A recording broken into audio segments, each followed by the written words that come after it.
Impemba.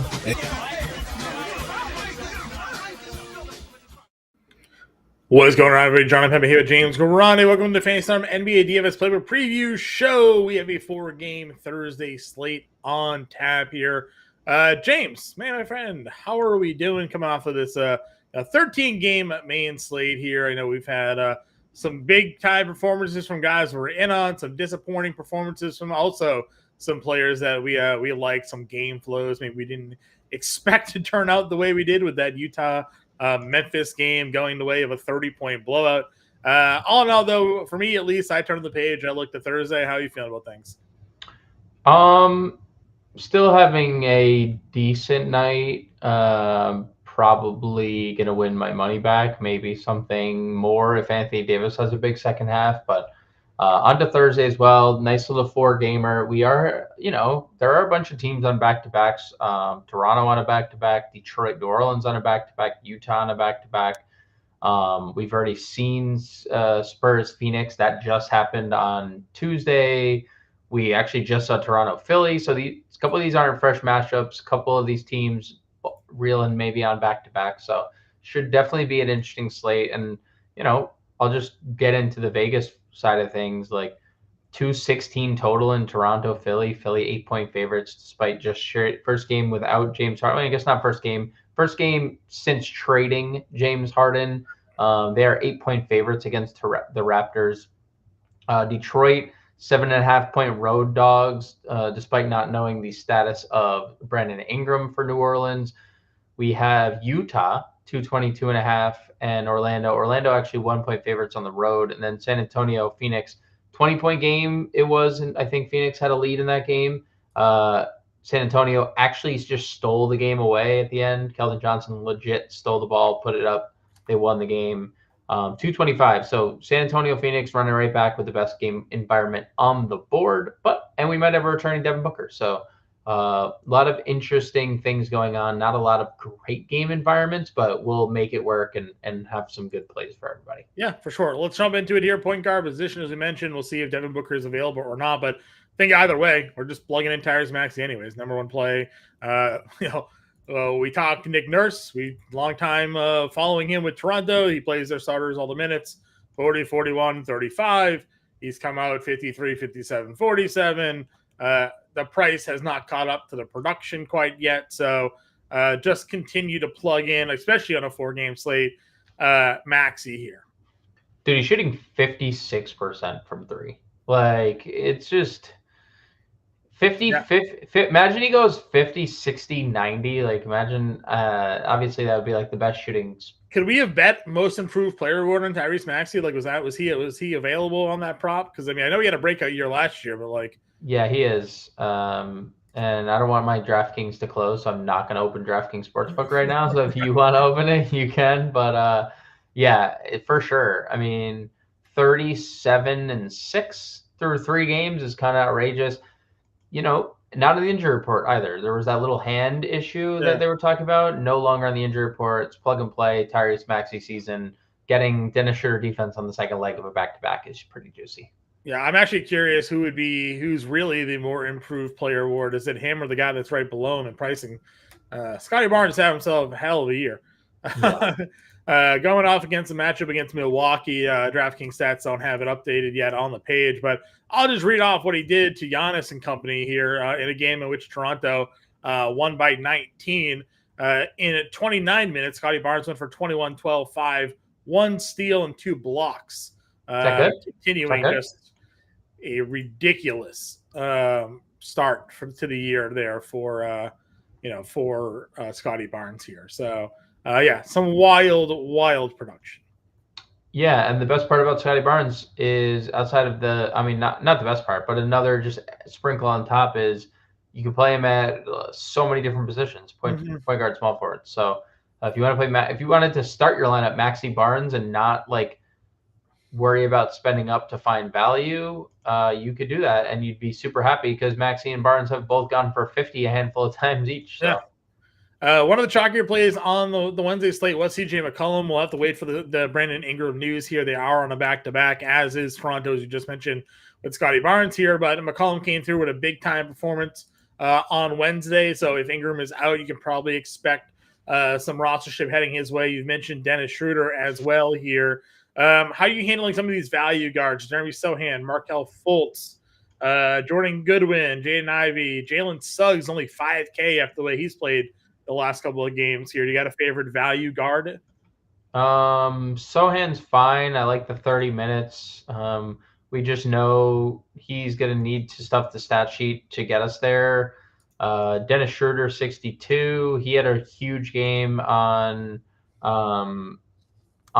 Wednesday. He was, I think, in the optimal lineup, if I'm not mistaken. He had like 50 fantasy points on Wednesday. So, I mean, this it's still going. So as we record, so as of right now, he's in the optimal. Fultz is fine. Second leg of a back-to-back didn't look as good as the first leg, but he was really good in that first game. I love the minutes on Fultz in the last two games after like kind of not playing. Yeah. I don't really want to pay $5,400 for Jordan Goodwin.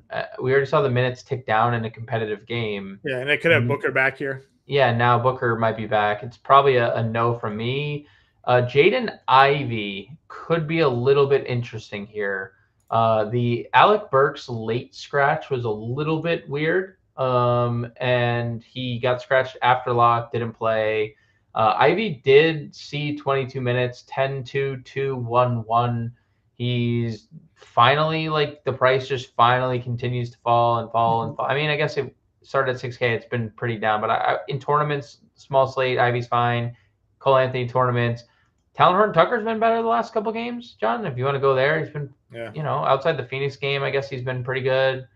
I don't know. Anything else? I mean, I just keep saying Jalen Suggs too. I mean, I would rather play Jalen Suggs over Markelle Fultz. We had this back and forth. The other night going against the Lakers, I think it was, the Clippers. I mean, yeah, the minutes for him, he finally got over 30 for the first time against the Clippers here, but production's been really good. He's rebounding really well. I mean, again, I think I play him over Fultz for the price at this point. I think that back and forth was between Cole Anthony and Fultz, because I did not disagree on Suggs. Suggs has been better. The Cole Anthony thing was more and we saw the minutes kind of directly impact. If Fultz is playing big minutes, Suggs has not been impacted by the Fultz minutes. It's been the Anthony. So if Anthony doesn't come in and make all the shots right away, he's been taken off the floor in 2 straight games. I agree on the Suggs front. He's doing for 5K. He should be the same price as Fultz in my opinion at 55. So you're getting a little discount. A guy who came off the bench tonight hit every shot was Colin Sexton. I don't know if he's going to be able to repeat that kind of performance, but the man, I think he was 4 or 5 from 3. One of the reasons why Utah took the first quarter 42-19 against Memphis and basically never looked back was because Sexton and Kelly Olynyk came in off the bench and just hit every shot they took. We know he can score. Only 2 really good games here, with one against Phoenix and the one tonight. So we'll see on the back-to-back, but they are at least home here. Any other guards, though, for you? I mean, you talked Daniels. You played Dyson Daniels on the Wednesday slate. If there's no Ingram again, would you consider Dyson Daniels in your player pool? Yeah. Let's see what the final count for minutes was. He ended up with 20 fantasy points, which he was 3,600. So now, obviously a price bump.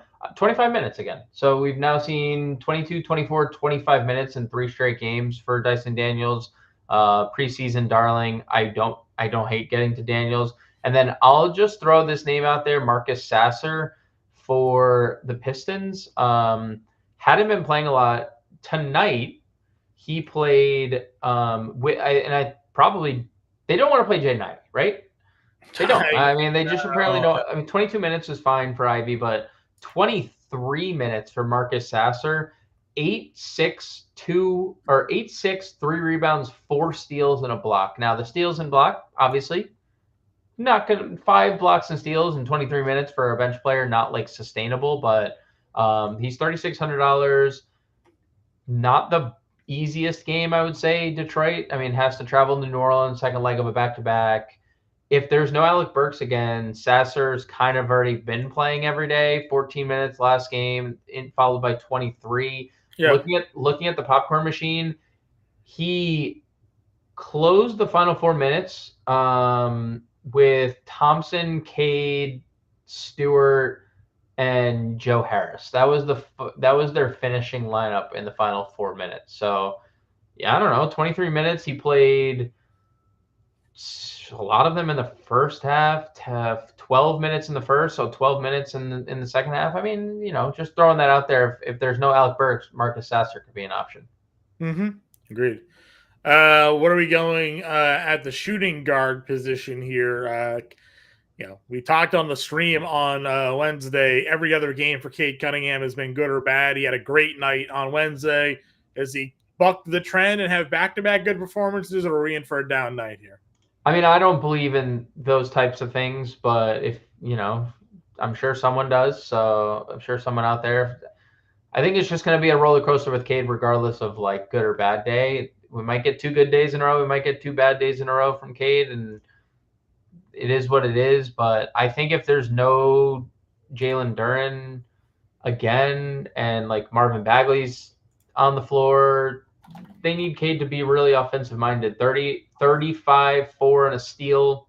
He took 27 shots on Wednesday. Love that. So I'm perfectly fine getting to Cade. Is this the cheapest he's been? Yeah, it's the cheapest he's been. So coming off of a monster night, highest scoring game of the season. So so I'm willing to second highest scoring. Yeah, he tied. This is the second time he scored 30 actually. Yep. We talked Schroeder already. Any interest in OG, or do we just kind of look at these Phoenix guys? Eric Gordon keeps on just trucking right now. 5,500 against San Antonio here. Well, I don't know if you meant. I'm okay getting to Gordon. I guess Vassell here at 68. I felt like he was a little bit too pricey, but maybe. I mean, the thing about Vassell is they gave him $140 million, and last year we saw like this was kind of supposed to be the guy. If Wemby's going to continue to just like kind of be limited, sure. Zach Collins has only played 28 minutes because of foul trouble the last couple of games. Trey Jones off the bench, and they're starting Sohan at point guard. Like Vassell needs to score 17 shots twice in 4 games. For me, he's just like he's like just getting over 5x at the price versus the production. So like if we have a 32 fantasy point game at 68, we're missing. So I just felt like he was maybe playing a little bit too much at the ceiling. Given when you have someone like Eric Gordon at $1,300 cheaper than him, 31 and 33 the last 2 games. So for me, I kind of like Gordon a little bit more, but I get what you're saying on Vassell, and we are on a smaller slate. So if Vassell was to give you 35 or 34 at his price, still could be one of the higher production on the slate. Yeah, and this game is the best on the board. 225 total is 3 points better than every other game. I don't think Gordon is directly impacted by Booker that much because we saw in game number 1 he took 16 shots. He's just shooting a lot. But I mean, the minutes would definitely take a little hit if you're talking about Devin Booker's return. So like if Booker were to come back, do you think I so? don't think 36. Beal was out and Gordon played 32. Yeah, I'm not saying it's going to be like a drastic hit, but I don't think he's going to play 36. Okay.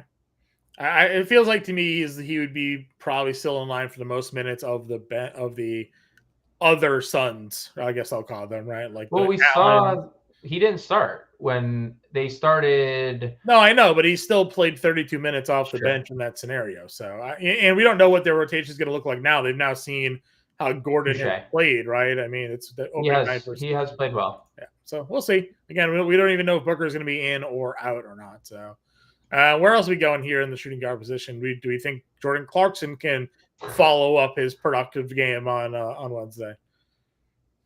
Dude, the price tag is really appealing, isn't it? Yeah. 5,400 is kind of like silly. I mean, he was crap until Memphis. He came in against Memphis tonight and just shot the lights out, as did everybody on that team. So, but he was decent the first couple of games on the season. He was over $6K.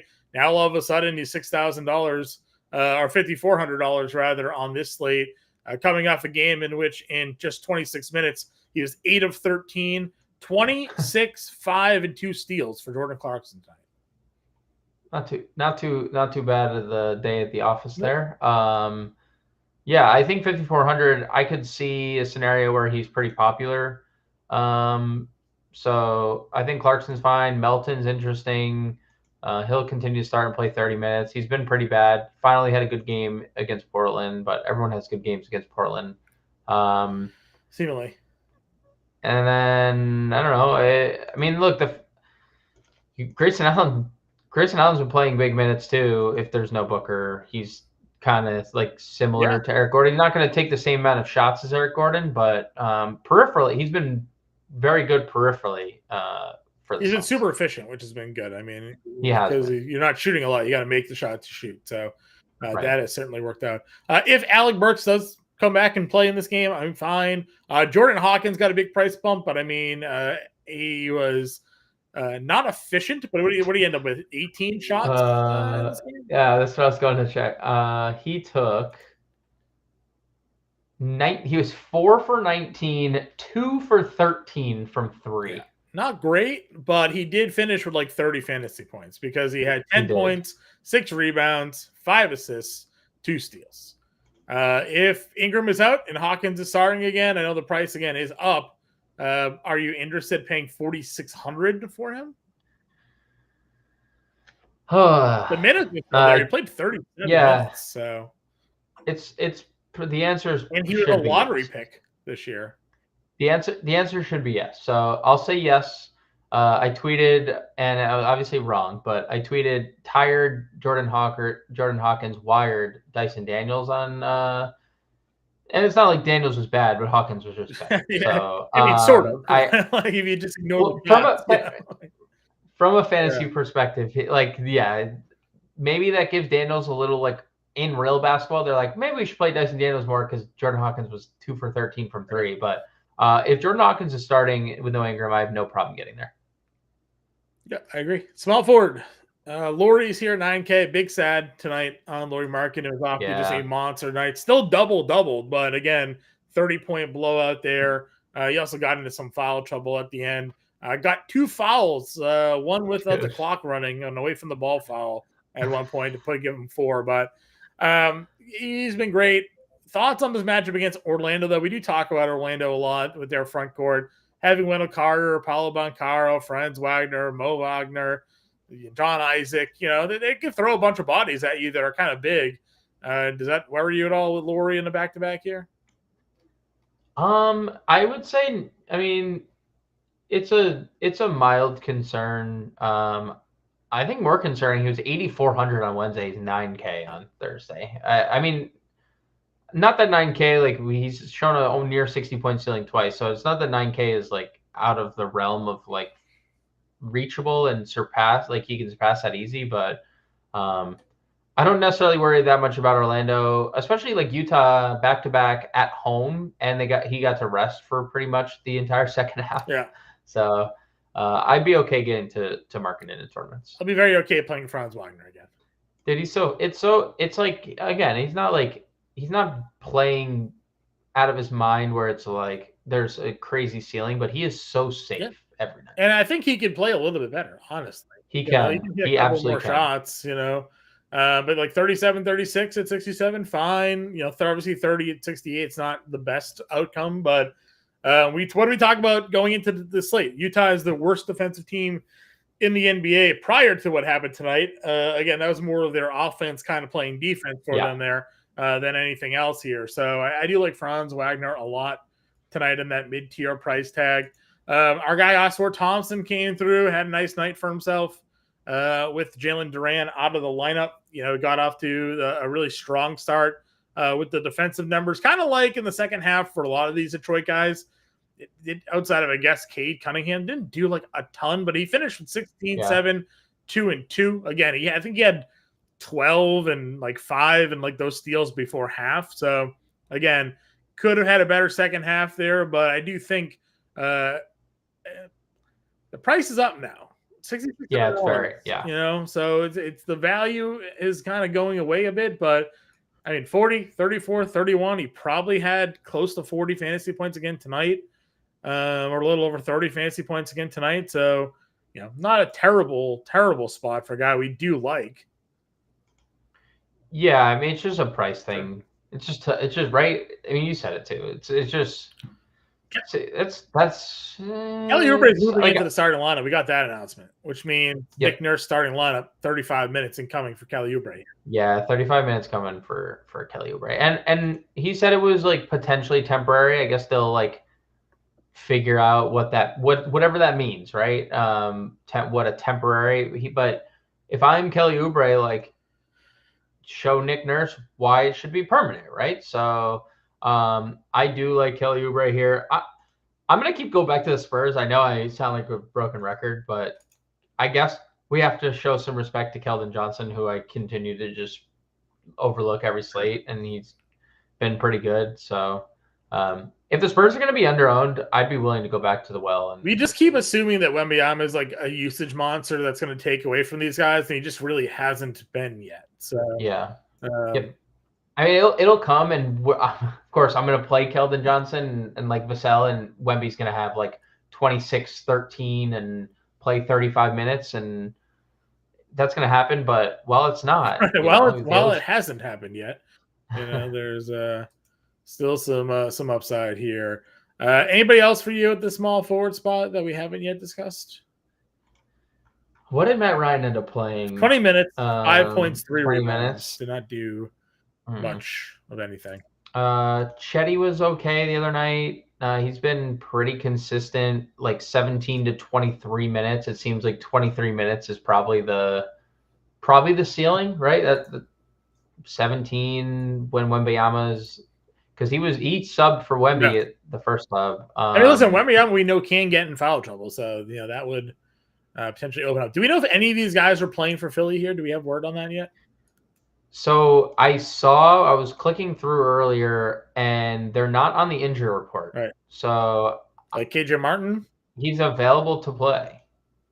I just like, what are they gonna? That's the problem with Nick Nurse. Whoever enters his rotation, whoever enters his like core 7, we need to know, but we don't. We don't know which members of this trade is gonna. Bob Cove used to play in Philly. This is where he broke out. Batum is a wily veteran, right? KJ Martin, who's an athletic dude. Played all 82 games, reliable, but we just don't know outside the starting 5. Yep, I agree with you. So it'll be interesting to see what kind of if anything, we get word for. No other small forwards here, though. Power forward, KD at 10-8. Zion coming off a near triple-double at 92. If there's no Ingram, do you go test the Zion waters here? Probably. He showed what have we been begging for? We're begging for peripherals, and you just said it. He almost triple-doubled. So I actually don't love the Durant 10-8, even without Booker. I mean, we need 54 fantasy points of that. He's only hit it once, and I'm not saying he can't, but people still play him. People will still play. If Booker's out, people will still play Kevin Durant here. So I mean, if I'm playing multiple lineups, I would also probably play Kevin Durant. I just don't think he's as much of a priority at 10-8 as he I agree. You'll probably see more people play Joel Embiid at the center spot, I would imagine, than agreed. Than Durant at 10-8. Wemby, we talk about the Wemby experience, right? I mean, the man was as frustrating as all could be for periods of time, and then all of a sudden he gets on the floor and he's like, oh, rebound, block, 3, block, rebound. It's like, oh, he's got 35 fantasy points in 28 minutes. So willing to keep going to him.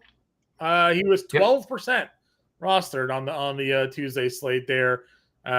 Probably similar rostership, do you think here? Do you think people maybe give him another look now? I would say something similar. Would you rather Wemby or Banchero at 73? Wemby. Banchero's like, I don't know what's going on with him. He just doesn't look. He said back-to-back. He said back-to-back tough matchups, but then again, he didn't take advantage of Portland or Houston. So he's just not shooting well. I saw a bunch of Twitter analysts talking about how he's not getting to the basket and he's settling for mid-range jumpers a lot of the time, and he can make them, but like he's a physically imposing dude. Like you're 6'10", 265, right? Like go to the cup, I think would probably be his best approach. I'll stick with Wemby there. Also multi-position eligible. So give me Wemby in that scenario. Isaiah Stewart, obviously, if there is no Jalen Durant, you can probably play Stewart anyways, but no Jalen Durant certainly helps him out. John Collins had a nice night. Didn't get the rebounds, but again, that was a 40-point blowout. $5,600 for him. I'm sure we're both more than willing to go back to that. Well, thoughts on Kelly O, though? Kelly O came off the bench and just lit it up, and he has been really good, really off the bench for them all season long. Yeah. Why does Memphis why does Utah have the stats showing? Maybe they just updated. How did that happen? How did that happen? It's now officially midnight Eastern, so maybe these all just updated. I don't see Detroit's updated. Well, I don't know. Like if you click on Detroit, they were just like, here you go, here's Utah for you. They just plugged those in beforehand. Yeah. No, I got it. Refresh. They're there now. Oh, did you? Yeah, okay. Because midnight Eastern, these the box scores update for us. So. I know. I just think that's hilarious. Like I'm looking at Utah updated, but I'm looking at Detroit, who played 4 hours prior to like not updated. Hey, yeah, man, the guy is a fantasy point per minute freak. He's averaging almost 25 DraftKings points per game on 20.4 minutes. He is right now the better option between Walker Kessler and himself, right? Yeah. That just seems to be the case. So yeah, I think Kelly O in tournaments is great. And he looks for Utah.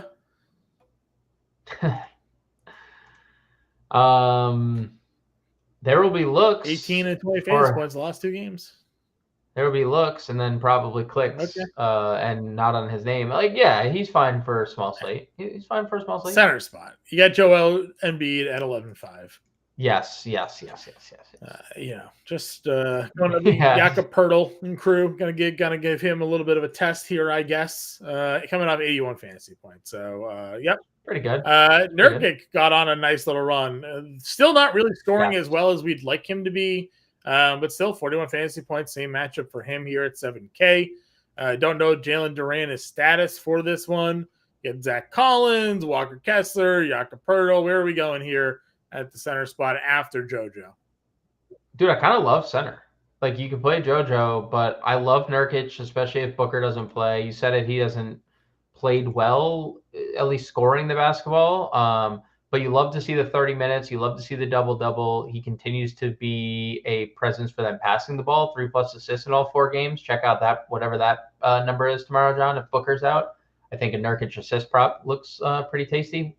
We'll talk more about that on the 4 p.m. betting show. Sure. You and I tomorrow. Yeah, we got a full day. We got a 4 p.m. betting show. We got the 5 p.m. NBA show. Then I got the 7 p.m. NFL show. So you'll see me on screen 3 times on Thursday.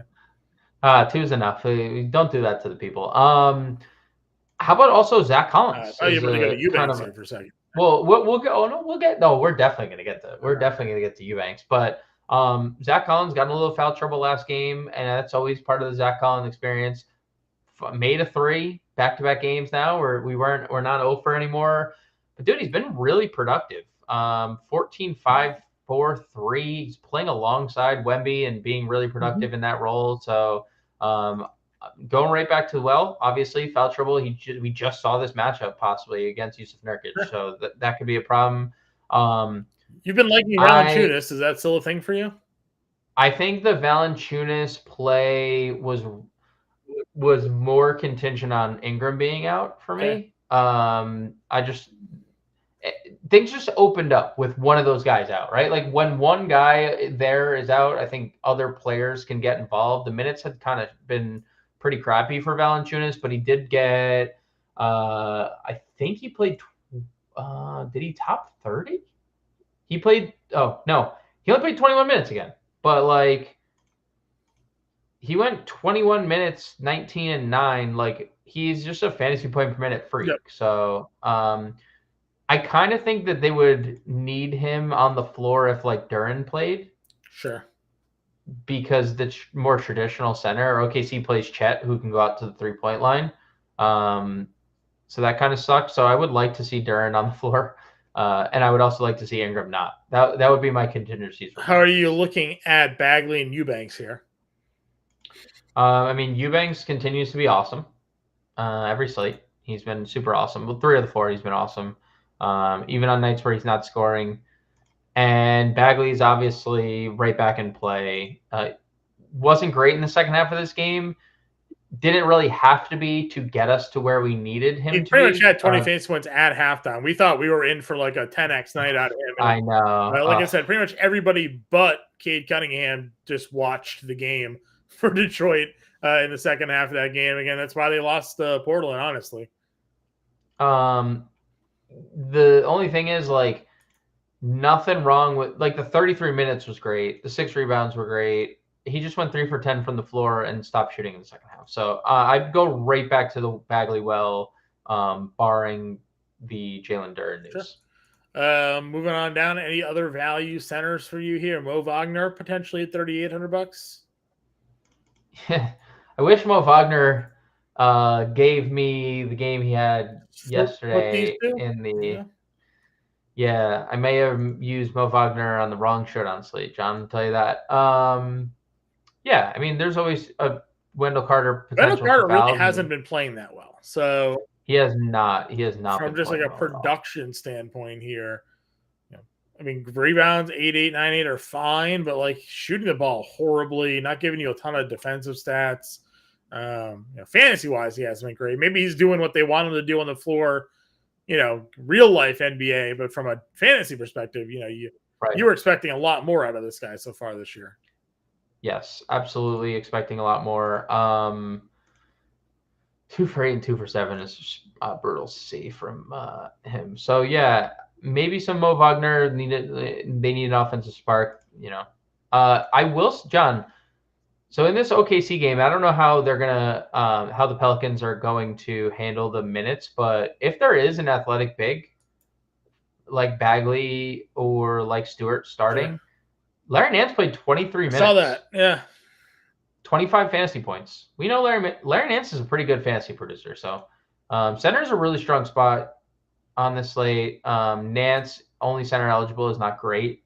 We've seen for the longest time that he's power forward eligible. So, of course, now he's only center eligible. But 4,300 for Larry Nance makes sense. Where's his price? What does he? 43. 25 fantasy points, 23 minutes. Yeah. He played more minutes than Valanciunas. So. Sure. Could get there. Any other plays before we make a lineup? I don't think so. I'm going to plug in JoJo. Yeah. And what? Maxi probably here? Double it up? I mean, they haven't let us down. Playing together. Down yet. All right, so we got 5K at play. Let's see where we get 5K play. Jalen Suggs. Jalen Suggs has been really good. Yep. Are we assuming Ingram's in or out because we go back to Hawkins here? I think we probably have to assume he's in until we get word, because that wasn't an early. We got that like late, right? We got that like sure while we were on the stream, I believe, right? Didn't we get the Ingram news while we were doing the 5 p.m. stream? Yes. Yeah, so who's our under 5K play then? We need a cheapie here. Eubanks is a utility. Bagley, we don't know it. Durant. Not a ton of like under 5K value. No, there is not. That might make JoJo getting to JoJo pretty hard. Clarkson 54 is probably like close to a plug at that price. It's kind of silly. We probably do need you to just like go Nance or something here. Nance or Eubanks, one of the two. Yeah. I mean, they're both center. I guess Eubanks has been a little bit more consistent with his production here. So Eubanks 45. It still gives like a 5K play. Let's see, forward 5K. Kelly O could certainly be the guy. Wagner down here at 38. Another cheap center play. Grayson Allen is here. What did Kogi do? 30 minutes. We're assuming Booker's probably playing, right? So I mean, he's been doubtful, right? And now he's questionable. Yeah. So who knows? It's hard to say he's not playing. Let's. The value kind of sucks. There's definitely not a lot of value. I mean, we would definitely want to keep Maxey, but I mean, like, if you have to go down to Schroeder, maybe. Give you 61. I wouldn't. Yeah, I don't hate the Schroeder shout because he's been so productive. 68 Oubre. Do Oubre over Maxi. $1,000 to play with, $5,500 util. Could be literally anything. I literally just looked at somebody. I mean, Eric Gordon. I got Gordon here at 55 already. I mean, just Fultz, just might as well. I don't. Yeah, we just the minutes are gonna be there. Yeah, the minutes are there. Schroeder, Suggs, Gordon, Oubre, Embiid, Clarkson, Olynyk, and Fultz. Again, just a 4-game example lineup for everybody here. We'll be back live at 5 o'clock Eastern time, giving you all the latest news and updates here. So James and I will be getting you all ready for this main slate here, taking us through the 6 o'clock hour. When we go live at 5 o'clock Eastern time. So make sure you like and subscribe to the show here now. Get those notifications when we go live. And James and I will catch you all later.